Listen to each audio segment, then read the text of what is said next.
Hello and welcome to the Todd Goldfinger Show on Millennium News TV 24/7 Global News Network. I'm here today with a very good new friend, David Good from International Friend Connection. Yeah, Welcome to the show, David. yeah. Thank you very much. Really grateful that you're having me on today, and I hope that we can give a positive message to your viewers. Definitely. We want to reach everyone in the world. We are bridging communities worldwide, and we just want to say thank you, David Good, for this is an interesting meeting because it's like we have the Millennium TV universe meeting the International Friend Connection universe, Yeah, and of course we'd like to invite you to the studio in New York one of these yeah. I'm days. hoping to be able to come to New York and we can record an interview there. That would be That would be pretty exciting. absolutely. So tell the audience a bit about your story and what it is that you do. Okay, well, I can kind of give the story of the International Friend Connection. So I've been a meetup organizer. You see my shirt. Been a meetup organizer, paid to be a meetup organizer since 2014. And how I got involved with that was kind of interesting story. So I was software developer. Got my start doing websites when I was 16 back in the 90s, and always was real bright and everything, but always suffered from like chronic migraine, depression, things like that. And eventually, my illnesses got too bad to where I just couldn't work anymore. Had to go on disability, and I got into a car accident which injured my neck where I can't type at a keyboard for very long. Most of the time, I just throw an ice pack on and continue working and stuff. But finally, 2000 and let's see, it was 2000, ended 2015, got so bad I just couldn't work at a keyboard anymore. But long story short, I was really ashamed for going on disability because it took my whole life and career away, my whole purpose and everything. And I kind of hid myself away from people for 10 years. Plus, I'm just got diagnosed with autism, and that kind of put my whole life into perspective. Why I was always the weird kid and why I was bullied so much from elementary all through high school. And I think that was probably the main cause of my depression. But so anyhow, I forgot where I was going. But No, thank you. That was a very good share. yeah, Um, that was kind of the start of my life story. So in 2011, I got a had a bad relapse of depression due to some deaths in the family, and so was looking at a new type of therapist that did acceptance and commitment therapy. Now that type of therapy totally changed my life. It because I was bedridden multiple days per week with chronic migraine. The pain would just be so severe. Um, and even some months I would have them every day of the month, would have to go to the ER once a month to get these knocked out. But so got this new type of therapy and started working on it. And what it does is it teaches you distress tolerance, how to tolerate being uncomfortable. And it teaches you to identify a new mission in life and goals. And once you identify that mission, you make small steps toward those goals. Some days you take two steps back, one step forward, but you're constantly going forward. And so we had to decide some goals. And one of the things was so I was severely bullied and I kind of hid myself away. I didn't have many friends except like a couple people I knew in high school and stuff like that. And they were getting married, moving away. So one of the things was I wanted more friends. So I rediscovered Meetup, had gone to some meetups in the 2000s, and after that, I decided, heck, one of my goals, find some new friends. So I found a local board game group, started going a few times a month. And like 10 years ago, was totally bedridden multiple days a week, wouldn't leave the house or leave the house more than like 20 minutes away for fear that I'd get a horrible migraine and have to come right back home. But working on those skills that I learned in acceptance and commitment therapy, I was able to go to the board game group, and it was interesting. So I was unable to have a conversation with someone. I went there the first time. I shook the whole time, played a game for an hour, and went home because I was so freaking uncomfortable. And but next time I was able to stay longer, and then the next time after that I was able to stay longer. And believe it or not, someone told me I was actually doing something called ERP, exposure response prevention, all by myself without knowing what it was. You expose your thing You expose yourself to the thing that triggers you a little bit at a time, and pretty soon that's not triggering you anymore. It's triggering you less. So then you're capable of doing a lot more than you ever thought you were doing. So anyhow, I started going to this board game group in West Michigan, and my whole attitude about people changed. And I'm like, heck, there's a lot of great people in the world. I was just around the wrong type of people all my life. And then a couple years later, I got inspired to start my first group, West Michigan Geeks. And I remember the first meeting. I did it at a coffee shop that wasn't too far from my house. I think it was a Panera Bread. And so I threw the meeting up on Meetup, and people came, like 6, 8 people came. I was surprised people came, and they had a good time. I shook the whole time. I did not say a word. I don't even think I was able to say hi to people, but they had a good time, and they're like, heck, when are we going to do this again? So I had to do it again in a couple weeks, and pretty soon I was doing it every week. And then other people joined, like, we'd like to help, and they were doing events that I couldn't do because of my chronic migraine. I could only do like low key events at like a coffee shop, just hang out. I couldn't do like exciting events like going to the beach or amusement park or anything like that. So we had other people that would do that kind of stuff. And lo and behold, 2019 or 2018, 19, we had like 4 engagements and 4 marriages in 2019, 2020. So that was kind of a big story. So I applied to be on Meetup podcast, and was on the Meetup podcast, kind of told my story of using Meetup to overcome severe disability and getting a new purpose in life after losing my purpose of being a computer programmer. And I kind of realized that I was helping to heal myself through helping others. So everything was going great, and then COVID struck. Now, it freaked everybody out. I remember I shook the first 2 weeks of COVID. I had the kind of constant shakes. We didn't know about the future. And but it warmed up a bit, and we were able to meet at parks. Our attendance was down. People were afraid to get together, but we could meet at parks a couple times a week. I had a group for shy people, and I had another group, West Michigan Geeks. So one would meet once during the week, one would meet in a weekend. And so we kind of helped each other get through COVID. And then November came around in 2020, and I'm like, oh no, with my depression, I'm going to have a hard time not seeing people face to face like we are now. So I thought, heck, I'm gonna splurge. I'm gonna get a Zoom account, and I'm gonna start a third group, and we're gonna find people, and we'll talk to each other every night or a few times a week and help each other get through face to face. And so that worked.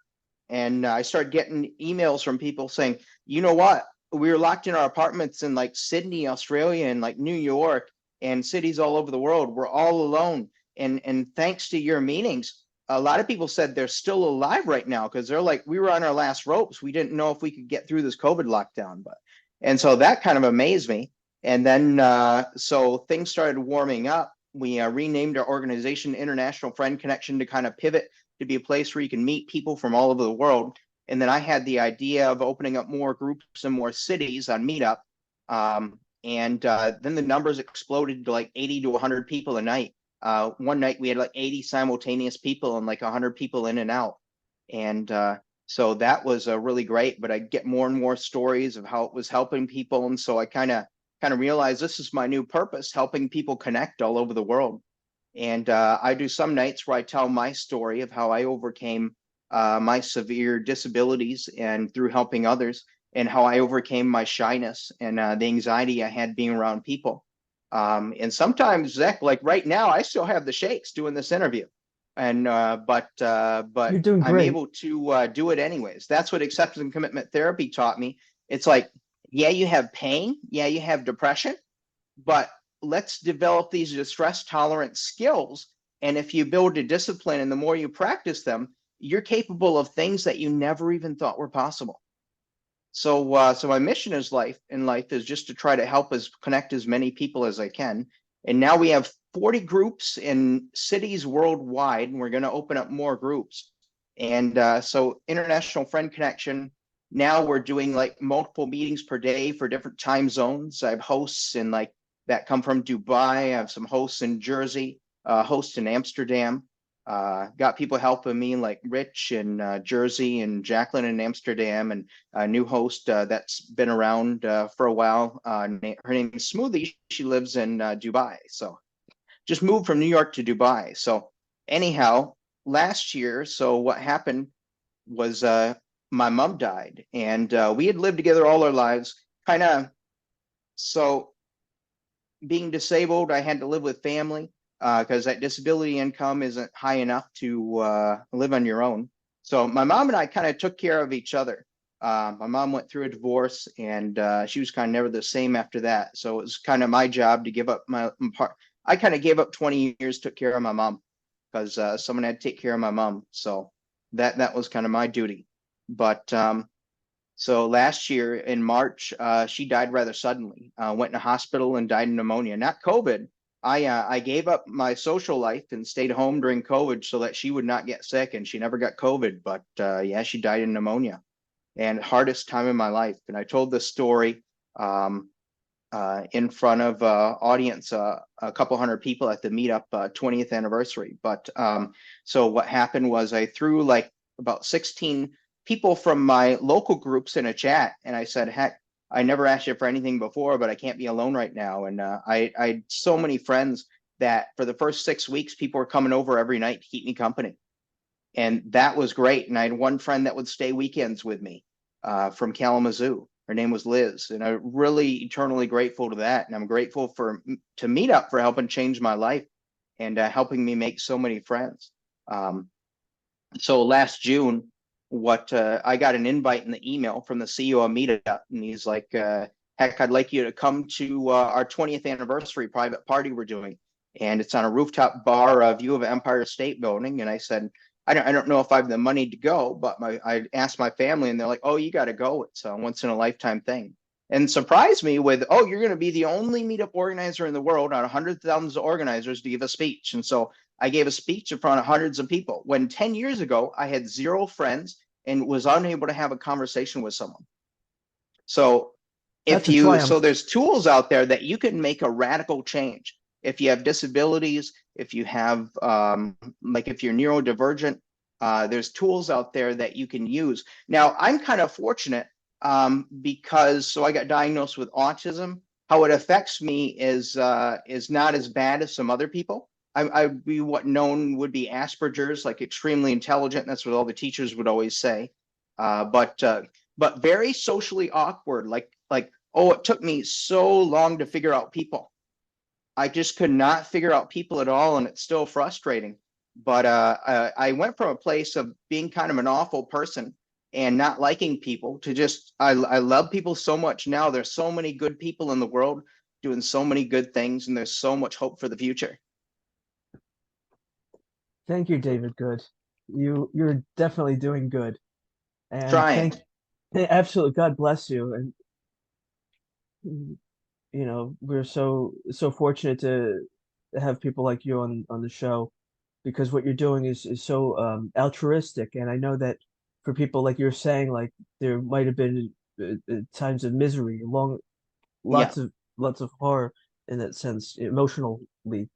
Um, and to get Yeah. through that and to turn it around and to to make good. Yeah, I think if you've gone through a lot of suffering in your life, you have to turn it around and use it to help other people. And that in turn, it'll help heal you and it'll help heal other people. A lot of people suffer a lot in life and they get angry and they get mean, kind of like I was for a number of years. You get angry and you get mean, you just don't like people. And it's not like you don't like a certain group of people, you just don't like people in general. And but then the more I talk to people, and the more I grow to understand people and learn how to communicate properly, and the more I realize there's such amazing people out there. And the thing about the International Friend Connection is that everybody comes together for a couple hours. We have all nationalities, like we'll get 20 or more countries together at once. We'll get all types of cultures, races, religions, lifestyles, genders, everything. And people get along for a couple hours and realize that people all over the world have more similarities than differences. We got cultural differences, and it's sometimes it's difficult because you got interpersonal communication, you got intercultural communication, you've got English as a second language. So there's a lot of room for misunderstanding. So I just have to remind people to be patient and try to listen more than make assumptions. Because some people sometimes will use the wrong words and they don't mean what they're saying and things like that. So people stuff is more difficult than anything I encounter. I encountered many difficult problems doing software development. I was able to reach like before before I had a severe treatment for depression called ECT, which I feel like I haven't been the same since. Depression took so much from me, but before I was able to do that, I was able to basically go into a flow state when I was a computer programmer. It's like your body would disappear and all would exist would be like your mind and the code. And I was always able to model like computer code and databases in my head. And since the ECT, I cannot get into that flow state. And I've developed a severe case of ADHD. So left me with Electro, permanent damage. my goodness, electroconvulsive therapy. Yeah, electroconvulsive therapy. They Yeah. still, David, they still do this Oh today? yeah, yeah. It's actually quite effective treatment for depression, but Okay. some people get really bad long-term side effects. I wasn't as affected as much as other people, but it was kind of like a treatment of last resort. Because I didn't know about any alternative treatments, but now I've got something I think that is going to work for me and help me with that depression. And the thing is, so if you're severely ill, if you have a mental illness or any sort of severely illness, you've gotta surround yourself with people that'll help you to hold on. You've got to have a purpose to help you to hold on in life. And the thing is, you got to know that like several years ago, I had no hope, but then a new treatment came out in the past year, and now I got a lot of hope for the future and a lot of things that I can do in the future. So my purpose is like connect people all over the world. We want to help 1 million people in 10 years. Um, and most of it right now, so I pay some of I have a sponsor that pays my meetup fees. Those are like $1,200 a month. And but we're looking for other sponsors and things like that because we want to keep these meetings free, but the bigger we get, the more it costs to put on. And right now I'm living off of my disability income and some help from family and things like that. So God bless. So where can people find you, David? so we have a website, internationalfriendconnection.com, or you can look for International Friend Connection on Meetup. And actually, I have some really great success stories I can share how we're helping people. Besides giving a place for people to chat, there's been some unexpected things. I can tell you about one of my friends. I think I can. Well, I'll use a different name. Let's say her name's Katie. Now, she actually helped me with my Shy People's group, but she told me the story of when she first came. It took her 4 months to come to one of my in-person meetings here in Grand Rapids. And and then eventually she drove up and she could not come into the meeting because her anxiety was that bad. But eventually she was able to come into the meeting and everybody was cool, everybody was nice to her, and she also found out there are a lot of nice people in the world. And a year later, she had beaten her social anxiety enough to be running most of the meetings for me. Wow. And then with my Zoom meetings, I had a woman come, a Japanese scientist from U of M, who's doing work, who got her PhD in Japan, moved over here to do research at University of Michigan, and she came to my meetings and she confided in me that she was going to because whenever someone comes in, I learned that you got to interrupt and say, "Hey, really grateful you came. Where are you calling from?" And acknowledge them so that they feel appreciated. So I did that. She got so scared she was going to hang up when I asked her where she was from because her social anxiety was so bad she couldn't even go into Starbucks order coffee by herself. But she stayed, and then it was a night where I taught people how to overcome their shyness and anxiety about being around people. And she started doing the things that I taught. And 3 months later, after a lifetime of social anxiety, she was like, I'd like to start a group for shy people in Ann Arbor. So I paid for the group and started it. And I did the first meeting with her. And and we did the first meeting. 24 people, shy people, came out to walk in the rain in last June in Ann Arbor, Michigan. So it Incredible. was really cool. And then after that, I said, okay, I did the first meeting with you. I'm 2 hours away, so you got to do these on your own. And now she gets like 30 people on a Thursday. And at first, she couldn't say hi to everybody, but then eventually she was able to say hi to everybody. And then after that, some people like come there, they're real quiet, but they message her like, oh, I'd like to talk to you one-on-one at the meeting so I can learn how you overcame your social anxiety. And she messaged me. She was like, oh, I'm so nervous. I don't know if I can talk to this person one-on-one. I said, well, I believe in you. You made a big change already. And she was able to do that. And now people that come to her meetings are like, oh, you don't seem to have social anxiety at all. So a few short months of doing the kind of things that I teach, and she was able to overcome that. And more recently, we had an older gentleman who was in a wheelchair after a car accident, had been in a wheelchair for a very long time. Came to the meeting. He was telling me that he was kind of counting down the days that he had left. He was in a rehab hospital.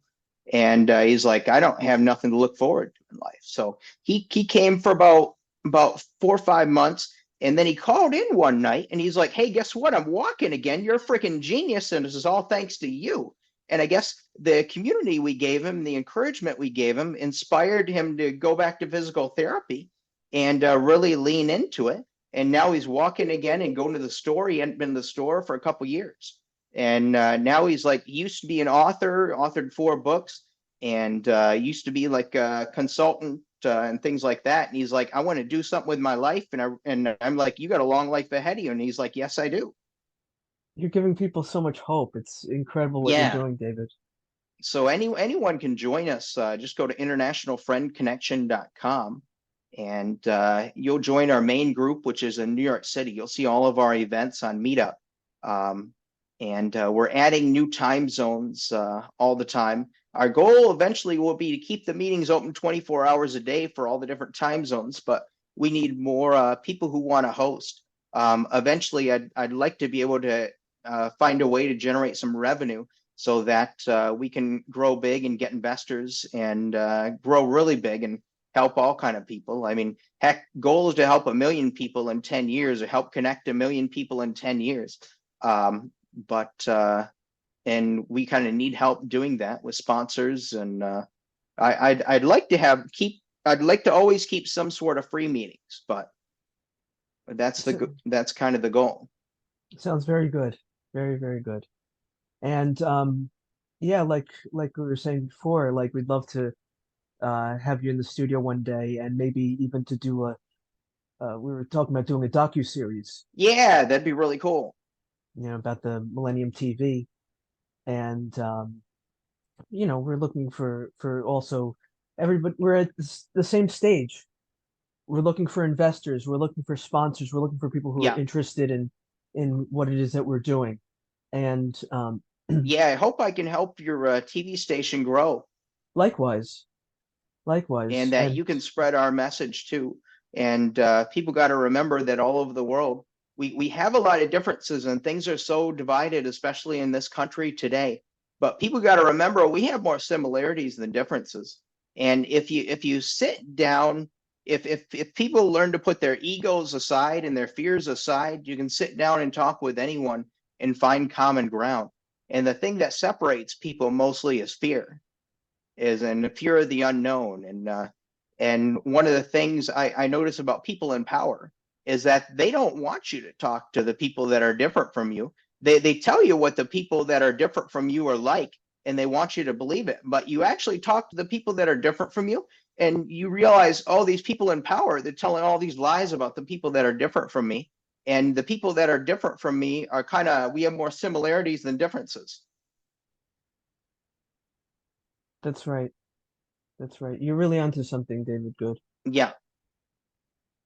Keep going with your message because we really believe in you as well.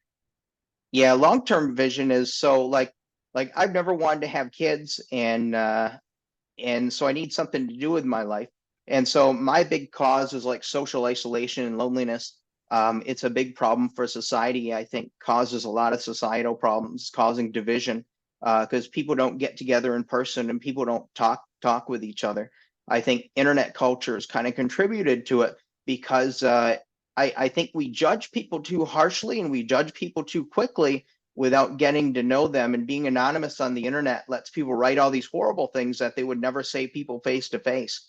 I try to never put anything on the internet that I wouldn't say to someone's face. Um, and So it's a lot of big problem.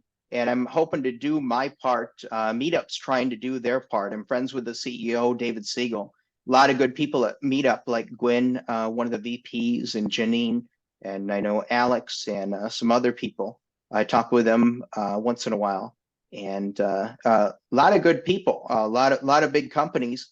A lot of big tech companies feel like that they don't really have society's best interests in mind, but Meetup's been around for 20 years, and the founder, really good guy, just wanted to help the world. And I've talked with the leadership at Meetup. I feel like they're people who really just want to help the world and make the world better by connecting people too. And they're doing something positive, bringing people together instead of causing more division. Sounds that's But they got a aligned. really hard job, because us meetup organizers, we pay to be a meetup organizer. So what a lot of people don't realize, that we pay to be a meetup organizer and we pay to manage these meetups, and it's a ton of work actually. And the bigger they get, the more work it is. So that's why I have to find a way to kind of get sponsors or monetize my meetup, just because it takes so much time. And with my disabilities, I only have so many hours. I have a lot less hours per week to put into it than a typical person. Yeah, Hmm. basically, main reason I can't really work 8 to 5 job because of my chronic migraine.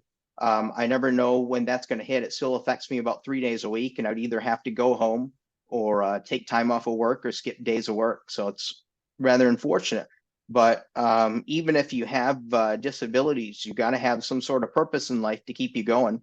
And the best purpose in life is something altruistic. Excellent, excellent, excellent, excellent. And we just have a couple of minutes left, but Okay. I also have a disability as well, where I was working maybe 20 hours a week is probably the most productive hours I can get. I can do more, maybe a little bit, but 20 hours a week is, what I like to do. I guess the point of the story is this: we all have our we don't focus on the differences. We focus on the Yeah. similarities, Yeah. and that's what's bringing us together. And it's a lovely thing that you're doing, and I hope that people can check it out. Maybe once again you can give your details. Yeah, so main website is internationalfriendconnection.com. You can also look us up on Meetup as International Friend Connection. And we're almost going to break 30,000 members soon. The stats on the Meetup page is a little bit wrong, but we're going to break 30,000 members soon. And 41 groups in cities all over the world. We're going to add more groups too, to keep advertising the meetings. And we'll have like 90 people come in and out during the night. We're partnering now with a group in Italy, which has a lot of people that want to speak to native English speakers, because we have so many Americans and people from the UK, Canada, Australia come, and did a meeting. I think I told about last Friday. 20 people from 20 different countries came, and it was so fun. We learned all about their lives and their countries, and the customs and holidays and things like that. So if you want to meet people from all over the world, you want to have a place to practice social skills. Because I guess one of the last points I'll make is that, so sometimes social stuff comes naturally to people. For me, like being autistic, social stuff didn't come naturally at all. But it is a skill that you can practice and learn. There are many books and there's many places to get help. And if you practice it and you get the right guidance and coaching, you Hmm. can you can learn how to be social, and you can network, and you can achieve your dreams. That's amazing.